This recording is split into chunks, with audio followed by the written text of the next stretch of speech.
Terima kasih juga untuk para peserta webinar yang berkenan gabung, juga anak-anak remaja ya.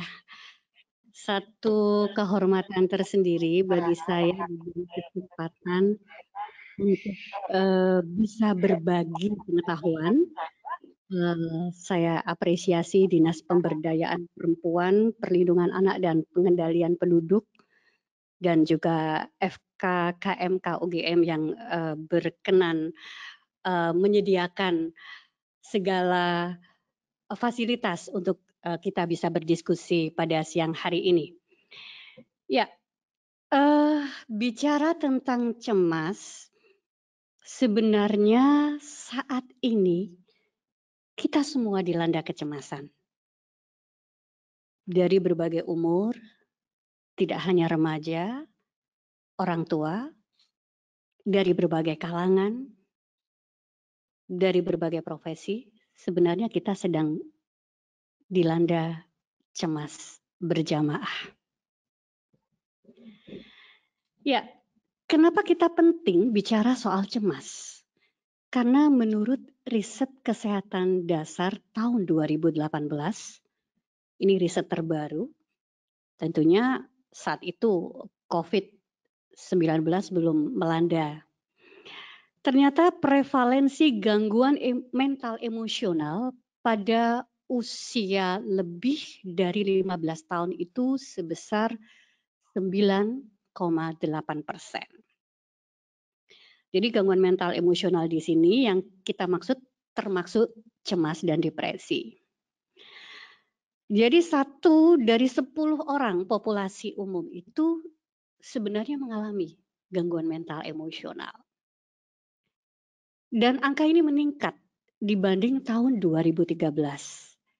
Karena pada tahun 2013 riset kesehatan dasar itu mencatat gangguan mental emosional itu sekitar 6%.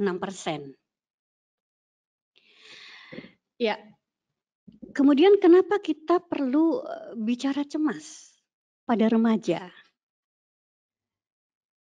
Kita akan mengalami yang namanya bonus demografi. Jadi bonus demografi itu ada ledakan penduduk di mana jumlah usia produktif itu akan meningkat dengan cepat. Pada satu sisi, ledakan usia produktif itu merupakan satu keuntungan tersendiri karena bisa menjadi tambahan sumber daya manusia, tetapi juga bisa menjadi dilema ketika mereka yang berusia produktif tersebut tidak bisa secara mental memiliki kekuatan, dan ini akan menjadi beban tersendiri. Nah, remaja inilah yang sebenarnya penghuni bonus demografi yang menjadi potensi. Nah, saya kembali kenapa kita perlu bicara cemas? Karena sekitar 20% remaja yang berusia 13 sampai 18 tahun itu ternyata mengalami gangguan cemas dari penelitian yang dilakukan oleh National Institute of Health di Amerika Serikat. Dan sebanyak 7 sampai 10 remaja yang berusia 13 sampai 17 tahun itu juga mengatakan bahwa kecemasan dan depresi itu merupakan masalah utama bagi mereka. Ya, dalam praktek klinis saya juga menjumpai anak-anak remaja yang mengalami kecemasan. Yang saya temukan yang terakhir ini adalah umur 12 tahun. Bagaimana orang tuanya mengatakan bahwa anaknya mengalami kecemasan yang berlebihan, takut ditinggal, takut yang tidak realistik gitu. Ya, cemas itu sebenarnya merupakan anugerah. Kenapa saya katakan anugerah? Karena cemas itu sebenarnya merupakan sebuah reaksi pertahanan untuk melindungi seseorang dari gangguan mental emosional yang lebih berat. Jadi bayangkan ketika orang tidak punya rasa cemas, dia nekat saja pergi kemana begitu. Jadi pada satu sisi memang cemas itu menguntungkan. Karena itu adalah sebuah reaksi emosional yang melibatkan perasaan, pikiran, dan fisik ketika seseorang mengalami kondisi bahaya atau terancam. Cuman masalahnya, kalau cemas itu berlebihan, maka itu kita sebut sebagai kecemasan yang patologis. Kapan kecemasan itu dianggap sebagai hal yang patologis, yang mengganggu? Apabila kecemasan itu berlangsung hampir sepanjang waktu. Bahkan bisa memunculkan reaksi panik yang berlebihan. Nanti akan kita bahas tentang reaksi panik. Dan kemudian berdampak pada gangguan fisik, mengganggu fungsi kognitif, orang jadi tidak bisa berpikir logis, bahkan mengganggu fungsi peran dan fungsi sosial. Sebenarnya Allah itu sudah menganugerahkan perangkat di dalam tubuh kita untuk perlindungan diri, yaitu ketika seseorang menghadapi bahaya.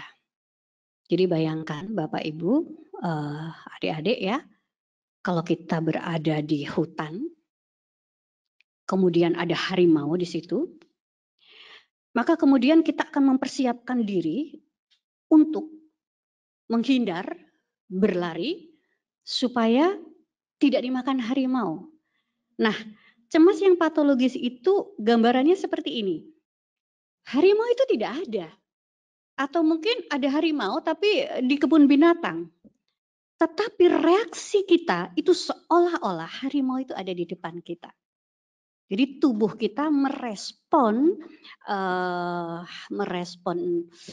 ketakutan itu seolah-olah kita berada dalam situasi yang bahaya, yang tidak appropriate ya, artinya tidak seimbang dengan stresornya. Nah, supaya lebih mudah kita memahami apa yang kita sebut sebagai kecemasan yang normal dan kecemasan sebagai gangguan, kita bisa lihat bagan di layar ini. Jadi kalau cemas itu sebenarnya adalah suatu reaksi yang normal ketika seseorang itu mengalami stres atau sebuah situasi yang sulit. Jadi jangan juga kemudian setelah mengikuti webinar ini semuanya self diagnosa, wah saya ini menderita gangguan cemas gitu. Enggak, ada kecemasan yang kita sebut sebagai kecemasan yang normal.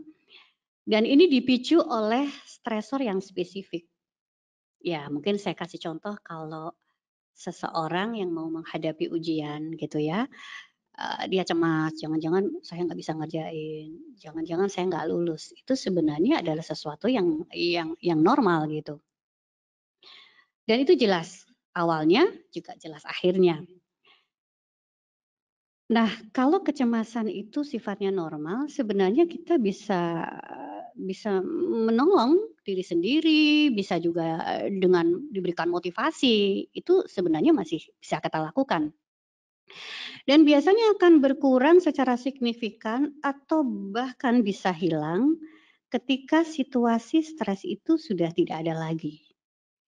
Dan untuk membantu sebenarnya tidak harus ke profesional, ke psikolog, ke dokter, ke psikiater, cukup dengan terapi relaksasi atau mungkin melakukan sesuatu apapun yang bisa menolong dirinya yang membuat dia dalam kondisi yang lebih baik. Yang jelas ini merupakan sebuah reaksi atau respon terhadap situasi yang memang membahayakan. Ini kita sebut sebagai kecemasan yang normal. Bagaimana ketika kecemasan itu kita sebut tidak normal? Jadi dia bisa datang kapan saja. Bahkan kadang-kadang kita memikirkan saja itu sudah cemas. Jangan-jangan kalau orang Jawa bilang gek gitu. Bahkan kita bisa membuat logika-logika sistematis yang membuat kecemasan itu makin berangkai. Nah, biasanya respon emosional kita itu tidak sesuai dengan apa yang kita cemaskan. Jadi sebenarnya oke, kita memang cemas, tapi ini cemasnya berlebihan banget. Padahal mungkin stresornya tidak terlalu berat gitu ya. Ini bisa berlangsung beberapa minggu sampai beberapa tahun, bahkan bisa berlangsung setiap hari. Dan kalau sudah dalam kondisi yang gangguan atau disorder, itu bisa muncul keluhan-keluhan fisik. Misalnya jadi panas, badannya nggak enak gitu ya. Kemudian gemeter, kepala seperti melayang, jantung berdebar, dan lain sebagainya. Dan ini tentu membutuhkan manajemen tersendiri.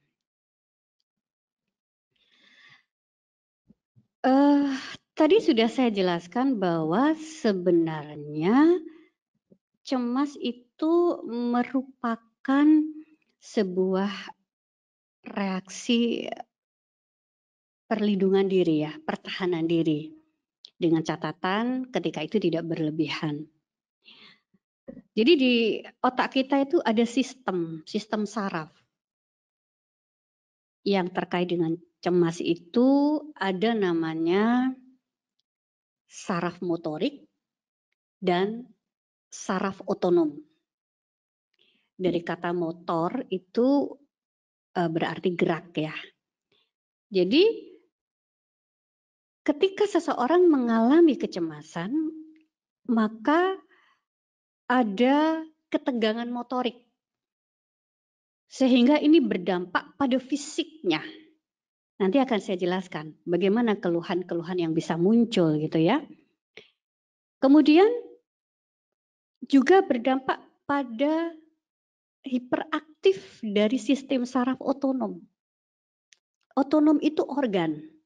Jadi ketika orang cemas, saraf otonom itu menjadi lebih aktif sehingga terjadi kekacauan sistem di dalam tubuh kita yang berakibat jadi jantung berdebar-debar, kemudian mual, pusing, buang air besar, buang air kecil tidak lancar, dan keluhan-keluhan fisik yang lain. Nah, reaksi ini memang sifatnya adalah relatif ya, karena menyangkut persepsi. Bisa saja satu orang itu menganggap ini bukan ancaman, tapi orang lain menganggap ini ancaman. Sehingga respon dari sistem saraf tadi juga dipengaruhi oleh persepsi kita gitu. Bisa saja sebenarnya ini bukan ancaman, tapi tubuh merespon ini ancaman. Atau sebaliknya, sebenarnya ini ancaman, tapi tubuh kita menganggap ini bukan ancaman, sehingga dia biasa-biasa saja gitu. Nah ini fenomena ini sebenarnya bisa kita lihat ya, ketika pemerintah memberikan anjuran tentang social distancing dan lain sebagainya, ternyata ada orang juga yang menganggap ini bukan ancaman, jadi santai-santai saja gitu. Ya, ketegangan motorik tadi menyebabkan kita jadi punya banyak keluhan. Ketegangan otot, jadi mungkin leher jadi sering tegang, jadi nyeri, tidak bisa rileks. Makanya orang cemas itu mudah capek gitu. Kadang kita nggak menyadari bahwa ada sesuatu yang salah dalam tubuh kita gitu. Kok saya jadi mudah capek ya? Ya karena memang reaksi cemas itu bisa menyebabkan ketegangan motorik dan orang jadi nggak bisa rileks. Kadang jadi gemetar ya, gemetar dan ya itu tadi akhirnya jadi mudah lelah tadi yang saya sampaikan ya. Kemudian otonom itu Yang sering ya, itu adalah dada berdebar-debar. Kalau orang Jawa bilang teratapan gitu, pusing, mual. Jadi banyak sekali orang-orang yang cemas itu reaksinya adalah kok perut saya jadi nggak enak gitu. Bahkan mereka ke dokter atau minum obat kok nggak hilang-hilang gitu. Buang air besar, buang air kecil juga tidak lancar. Kadang beberapa hari tidak bisa buang air besar gitu. Atau mungkin jadi sering kencing dan lain sebagainya. Nah, yang lain adalah kewaspadaan meningkat dan konsentrasi berkurang. Jadi kewaspadaan meningkat ini bisa dilihat dari kita jadi gampang terkejut. Ketika tidur nggak bisa nyenyak, dengar suara langsung bangun gitu. Memulai tidur sulit. Nah, karena ini juga menyangkut fungsi emosi, kemudian kita jadi sensitif, mudah sedih, mudah marah, mudah nangis gitu ya. Dan ada gangguan konsentrasi, menjadi mudah lupa. Kok saya belajar nggak masuk-masuk ya? Padahal sudah berkali-kali dibaca kok nggak masuk-masuk. Ya, bisa saja karena itu adalah bentuk dari reaksi cemas. Kalau kita tanya apa sih penyebabnya cemas? Ya, tidak bisa kita katakan satu faktor menjadi faktor tunggal. Maka saya menyebutkan sebagai faktor risiko. Karena banyak sekali orang yang mengatakan, kok dia dikasih tahu nggak bisa ya? Atau mungkin beberapa klien yang datang kepada saya, dokter saya tahu ini sebenarnya tidak berbahaya, tapi kenapa saya kok takut banget memikirkan saja saya khawatir. Jadi bahasanya itu antara logika dan perasaan dia itu kayak nggak sinkron gitu ya. Nah, karena memang gangguan cemas itu terkait perangkat-perangkat yang ada di otak. Jadi ada gangguan pada neurobiologi di otak. Jadi otak kita itu ada namanya neurotransmitter yang berpengaruh terhadap suasana hati. Contohnya serotonin, norepinefrin, dopamin, GABA itu berpengaruh terhadap suasana hati ya. Kemudian kepribadian. Kepribadian itu adalah pola perilaku yang menetap, yang bersifat khas, yang membedakan satu orang dengan orang yang lain. Dari beberapa literatur yang saya baca, memang orang-orang yang dasarnya memang punya kepribadian pencemas, itu dasarnya memang pencemas ya dari awal ya. Begitu menghadapi sebuah situasi yang memang memicu kecemasan, ya cemasnya akan makin menjadi-jadi gitu. Yang mungkin tidak kalah penting adalah pola asuh. Karena ternyata dari literatur juga, orang-orang pencemas ketika itu dilakukan wawancara atau kita lakukan pengamatan, ternyata orang tuanya juga pencemas. Nah, ini hati-hati nih untuk orang tua ya. Kadang-kadang tidak hanya artis saja yang harus bisa acting, orang tua itu juga harus bisa acting supaya kecemasan itu tidak terlihat oleh anak ya. Artinya kecemasan yang berlebihan. Karena sebenarnya mereka juga sebagai role model. Jadi anak itu berespon atau bereaksi itu melihat orang tuanya. Kok orang tua saya cemas banget? Awalnya mungkin dia merasa ya itu bahaya, tapi tidak sangat kuat gitu ya. Tapi melihat orang tuanya cemasnya berlebihan, nah itu membuat dia makin cemas gitu. Kemudian yang berikutnya adalah psikodinamika. Jadi psikodinamika itu setiap orang tentu punya perjalanan hidup, punya pengalaman hidup yang membentuk cara pandangnya dalam menyikapi sesuatu. Mungkin dulu dia bukan orang yang pencemas, tapi pernah ada satu kejadian yang berat dalam hidupnya, yang misalnya kehilangan orang yang dicintai, sehingga itu membentuk persepsinya bahwa ketika ada sebuah peristiwa itu jangan-jangan saya akan kehilangan lagi. Nah, ini yang kita sebut sebagai psikodinamik. Kemudian faktor eksternal, jadi faktor dari luar. Nah, ini yang saya mau sampaikan yang sebenarnya jujur ini agak mengkhawatirkan saya sebagai seorang psikiater karena informasi di media sosial tentang COVID ini sangat santer. Oke, ada yang memang benar dari sumber yang kredibel, tetapi ada juga yang asal gitu ya. Apalagi sekarang banyak grup-grup dan kemudian informasi itu begitu gencar sampai kemudian kita jadi kesulitan memilih dan memilah mana yang benar.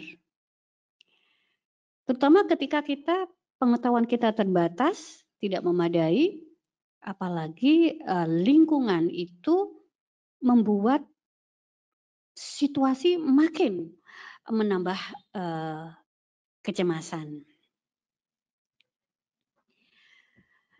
Ya, secara sederhana saya menggambarkan bahwa faktor risiko gangguan cemas yang menyeluruh itu ada faktor genetik. Maksudnya adalah memang dia punya gen bakat pencemas. Tetapi tolong jangan disalahartikan gen ini seolah-olah ya saya sudah cemas memang udah dari bawaan dari sananya, dari keturunan gitu ya. Gen itu saya ibaratkan seperti bibit. Bibit tanaman itu akan bertumbuh dengan subur ketika medianya itu cocok, dipupuk, disiram setiap hari gitu. Tapi kalau dia memang punya gen, tapi situasinya tidak membentuk dia menjadi seorang yang pencemas, maka sebenarnya juga gen cemas itu tidak akan berkembang dengan baik gitu.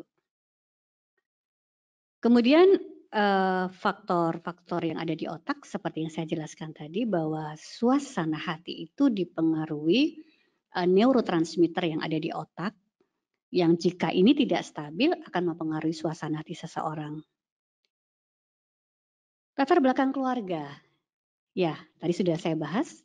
Jadi mereka yang keluarganya memang pencemas, terutama orang tuanya, itu mempelajari strategi menghadapi sesuatu itu dalam tanda kutip adalah meniru gitu ya.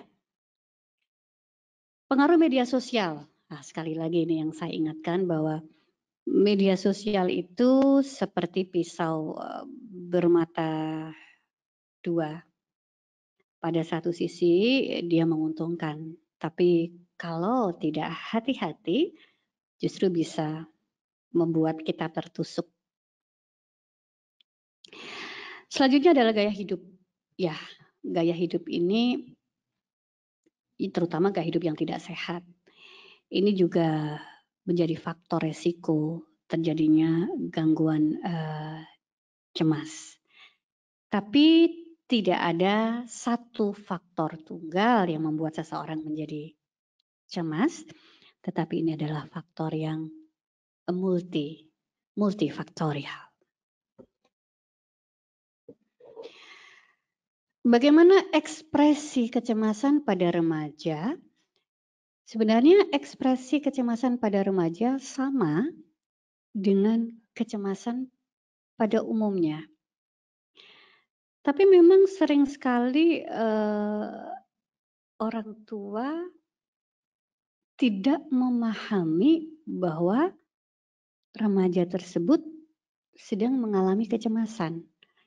Yang mereka tangkap adalah gangguan emosinya dan kemudian orang tua juga merespon dengan emosi. Akibatnya si anak menjadi merasa tidak dimengerti. Jadi karena cemas itu terkait dengan meningkatnya fungsi kewaspadaan dan gangguan kognitif, dia menjadi mudah marah, mudah lelah juga. Nah ini yang kadang-kadang kita nggak paham, Atau justru kita ngejudge, kok kamu malas sih, suruh gini nggak mau. Padahal itu sebenarnya adalah bagian dari ekspresi kecemasannya. Kadang-kadang dia melakukan perilaku yang membahayakan diri. Ya, karena ketika orang cemas memang ada kekacauan proses berpikir atau perilaku obsesif kompulsif, yaitu mengulang-ulang sesuatu dan itu kalau dia tidak lakukan maka dia menjadi semakin cemas.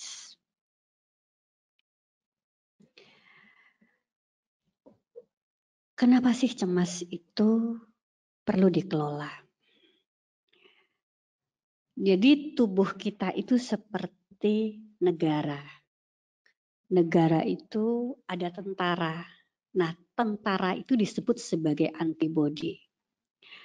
Secara alamiah, ketika ada kuman, ada penyakit, atau ketika ada sebuah situasi yang membuat tubuh kita itu beresiko sakit, tentara atau antibodi tadi akan berperang dulu melawan penyakit. Ketika tentara ini menang, maka seseorang tidak jadi sakit. Ataupun kalau sakit, dia cepat pulih gitu. Tapi kondisi cemas itu membuat antibodi kita turun. Sehingga kita jadi gampang sakit gitu. Oke, memang sekarang ini pemerintah menganjurkan untuk social distancing, kemudian bekerja di rumah dan lain sebagainya. Tetapi kalau suasana hati kita tidak dalam kondisi nyaman, tidak kondisi baik, apalagi cemas, ya tetap potensi-potensi untuk kena penyakit itu tetap ada. Cemas perlu dikelola karena seperti yang saya sampaikan tadi, dia mempengaruhi sistem saraf. Apakah itu saraf motorik, saraf otonom, dan ini tentu akan berpotensi untuk memunculkan gejala fisik yang belum ada sebelumnya. Kok saya sekarang jadi sering sakit kepala, jadi sering mual, padahal dulu nggak seperti itu. Atau mungkin dia sudah pernah ada gejala fisik, tapi dengan adanya kecemasan, kemudian ini akan makin meningkat. Dan tentu ini akan menurunkan produktivitas dan kinerja. Ada beberapa yang bertanya kepada saya, apa sih bedanya cemas dan panik? Di dalam psikiatri ada diagnosa yang kita sebut gangguan cemas menyeluruh dan gangguan panik. Jadi kalau cemas, dalam hal ini gangguan cemas menyeluruh, itu berlangsung hampir sepanjang waktu dengan gejala yang relatif ringan, sedang, dan bersifat fluktuatif. Jadi kalau adik-adik atau peserta webinar ini merasakan kecemasan sepanjang waktu, nggak peduli pagi, siang, malam, besok muncul lagi, ya mungkin ya, tentu untuk menegakkan diagnosa perlu dianalisa lebih jauh, menderita gangguan cemas menyeluruh. Kalau panik itu sebenarnya juga cemas, tetapi derajatnya lebih berat dan sifatnya attack, serangan. Jadi ketika serangan itu muncul, berdebar-debar keras, rasanya seperti di ujung tanduk, leher semacam seperti tercekik, seperti takut mati, ketakutan yang sangat, dan biasanya kondisi seperti ini sering dibawa ke UGD. Karena betul-betul kondisinya dramatis. Bahkan beberapa mirip sekali dengan serangan jantung.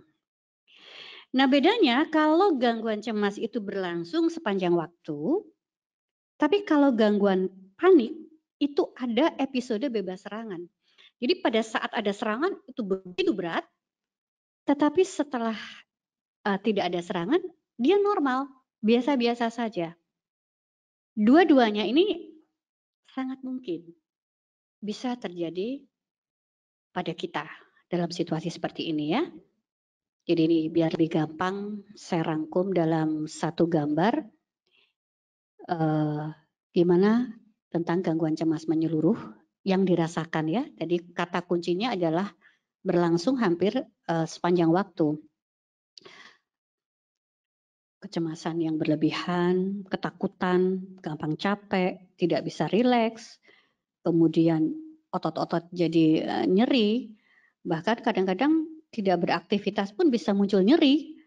Ada gangguan konsentrasi, mudah marah, dan kesulitan tidur. Itu kalau gangguan cemas menyeluruh. Kalau gangguan panik, sekali lagi gejalanya lebih berat dan biasanya sifatnya adalah serangan, pusing, dada berdebar-debar, kemudian gemeter, keluar keringat atau rasa panas yang nggak nyaman gitu, darah tiba-tiba naik, dan seperti nafas jadi pendek, seperti ada yang tercekik gitu, seolah-olah ada di ujung tanduk.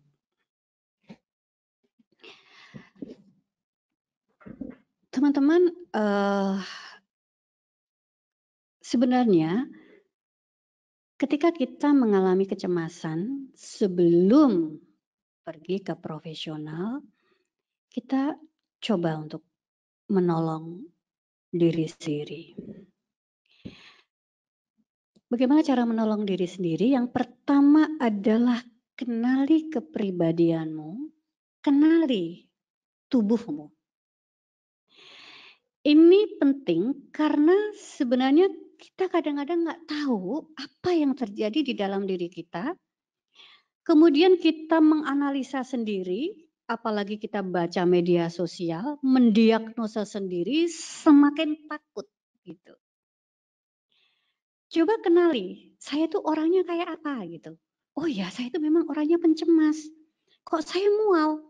Jangan buru-buru berpikir, jangan-jangan saya ini kena kanker usus. Dada saya berdebar-debar nih, jangan-jangan saya kena jantung. Jangan dulu. Tapi kenali, oh iya, saya memang orangnya tipenya kompetitif, kemerungsungan, pekerja keras, harus perfect. Jadi ketika tiba-tiba ada gejala-gejala itu, tanya dulu dalam dirimu, saya ngapain ya kok saya seperti ini? Karena memang ada orang-orang tertentu yang punya potensi itu sistem saraf motoriknya, sistem saraf otonomnya itu bekerja lebih aktif. Jadi kalau saya analogkan ini kayak sepeda motor atau dia punya mobil itu betul-betul dalam kondisi ngegas terus. Kenali tubuhmu. Jadi sebenarnya yang berbicara itu tidak hanya mulut, tapi tubuh kita itu juga bicara. Tubuh kita itu akan memberikan sinyal ketika ada yang tidak beres dalam pikiran kita. Misalnya begini, kok saya jadi sering cengeng ya? Jadi sering linu-linu ya? Sebenarnya tubuhmu itu sedang berbicara, "Hei, kamu itu sedang tegang. Kamu itu lagi butuh manajemen yang lebih bagus. Karena situasimu membuatmu seperti ini." Kemudian ketika kita kok sering mual, setiap hari muntah, jangan berpikir, oke, maksud saya jangan berpikir dulu bahwa saya kena penyakit berat. Itu tubuhmu sedang berbicara, kamu sedang cemas. Kamu sedang butuh sesuatu untuk bisa menyampaikan suasana hatimu. Makanya kenapa orang-orang di bulan puasa itu saya membaca beberapa penelitian dan juga dari pengalaman saya sebagai dokter, pengamatan saya juga, orang yang memiliki gangguan perut itu banyak yang sembuh. Padahal kalau kita pikir logikanya orang puasa itu kan nggak makan gitu. Tapi kenapa yang sakit mah itu kok banyak yang sembuh? Karena puasa itu membuat seseorang menjadi bisa terkontrol emosinya, dia menjadi terbiasa makan pada jam yang sama, kemudian ini akan memperbaiki metabolisme tubuhnya. Jadi intinya adalah ketika mungkin kita mengalami keluhan fisik yang itu-itu saja berulang dan nggak jelas gitu, itu sebenarnya tubuhmu sedang bicara. Kemudian cara menolong yang lain adalah hindari paparan yang memicu kecemasan. Jadi ada klien yang datang pada saya menjadi cemas karena saya sering karena ini banyak libur, saya jadi sering nonton film-film horor gitu ya, atau cerita-cerita yang membuat kita jadi cemas. Nah, sebaiknya, ya bukan sebaiknya lagi ya, kalau bilang harus, ya setengah harus lah. Jadi kita hindari untuk berada pada sebuah situasi atau memaparkan diri kita pada situasi yang mencemaskan. Jaga jarak dari informasi itu penting. Kalau informasi itu sudah sangat banyak dalam pikiran kita dan kita lelah nonton TV isinya corona, grup WA corona, ketemu orang corona, jalan itu corona, itu begitu banyak di otak kita, di kepala kita, maka coba berhenti dulu beberapa hari atau pilih betul lah kalau kita lagi butuh baru kita cari ataupun sebaiknya kita tanya saja lebih baik tanya langsung lah kepada orang yang mengerti. Ini menarik ya karena justru kecemasan itu dipicu oleh informasi-informasi yang sebenarnya diberikan oleh orang yang tidak berkompeten. Jadi semua masukan orang itu diterima.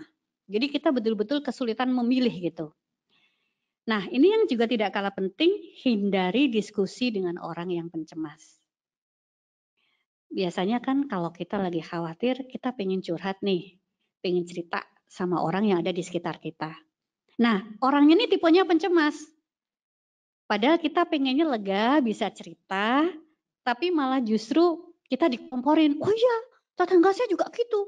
Ah, sekarang malah mati. Ya, itu kan juga akan membuat kita jadi makin cemas ya. Jadi bukan memecahkan masalah tanpa masalah gitu, kayak pegadaian ya.